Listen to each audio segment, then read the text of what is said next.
In addition to creating multi-artboard documents directly from the File menu and choosing New Document, you can also use something called the Artboard panel to manage and create new artboards inside of your documents. So let's explore that in this movie now. Go to the File menu here, choose New, and this time let's just select something like the Web preset.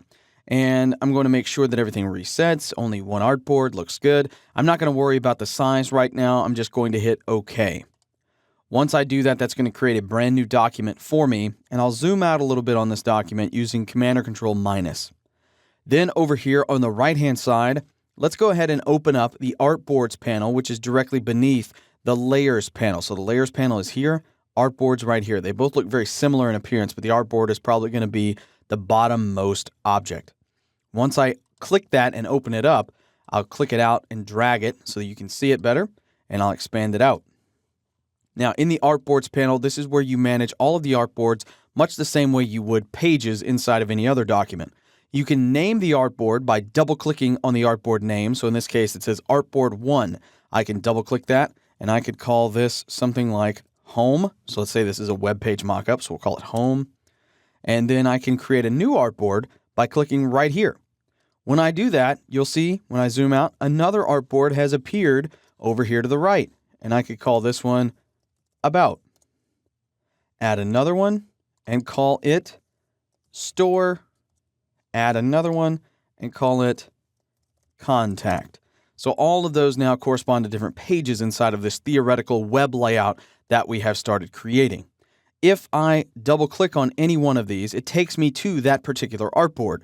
Now you're not going to be able to see the difference because if I double click Home, it just looks like I'm looking at the same artboard over and over again. Anytime I double click on these, it doesn't look like it changes much. So here's what I'm going to do to show you exactly how this works. Let's zoom out a little bit. And then what we're going to do is we're going to do a simple drawing exercise. Don't worry if you've never drawn a shape inside of Illustrator. You don't have to worry about that. Just come over, grab the rectangle tool, click and drag anywhere on this artboard, anywhere on this artboard, move over, click and drag on this artboard, move over, click and drag on this artboard. You want to make sure that they're all different in size. And then what we're going to do is we're going to go through, we're going to give these each a different color. So let's select this first one, and let's go over, open up the swatches panel, make this one red, this one green, this one blue, and this one, let's make that orange. So now I have all of those. So that means Contact is orange, Store is blue, About is green, and Home is red. So let me collapse these. Double click on the right side of the Home artboard right here in the panel. When you double click, it takes you to that artboard.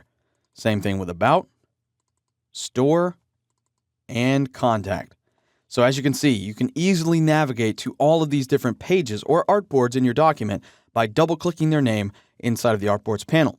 You can also rearrange these artboards in terms of stacking order by clicking the little up arrows. So you can see that Contact has been moved to 3, now 2. I can move it back down, just like so.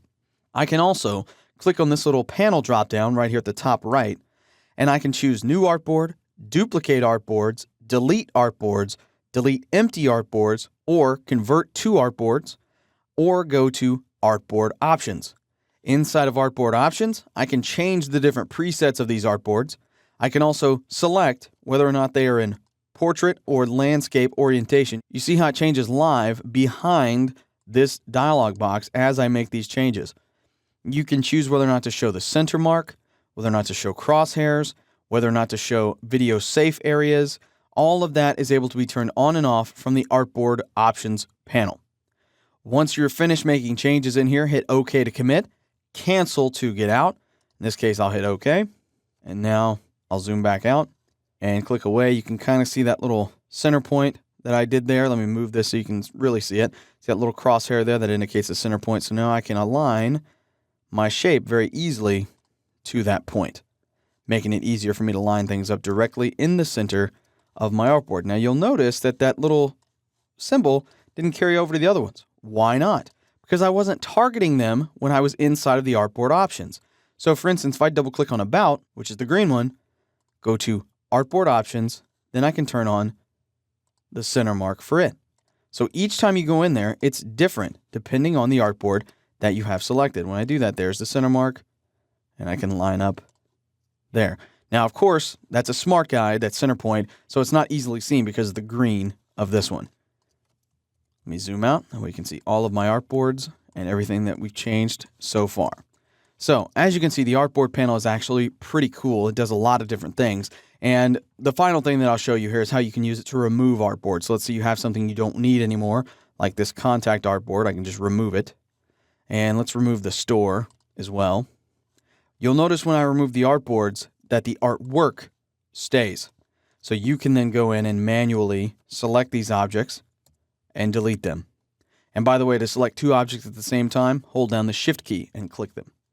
So now I have just these two artboards left in the artboards panel. Everything looks good, and I can continue working. So there you have it. That's the artboards panel inside of Illustrator CC 2015. And this is probably one of the panels that I use most often in Illustrator because I'm constantly creating new artboards for either a scratch workspace so that I can easily arrange things, work with things before I move them into my final comp, or creating multi-page layouts for website comps, brochures, that kind of thing. It's all up to you and the project that you're working on.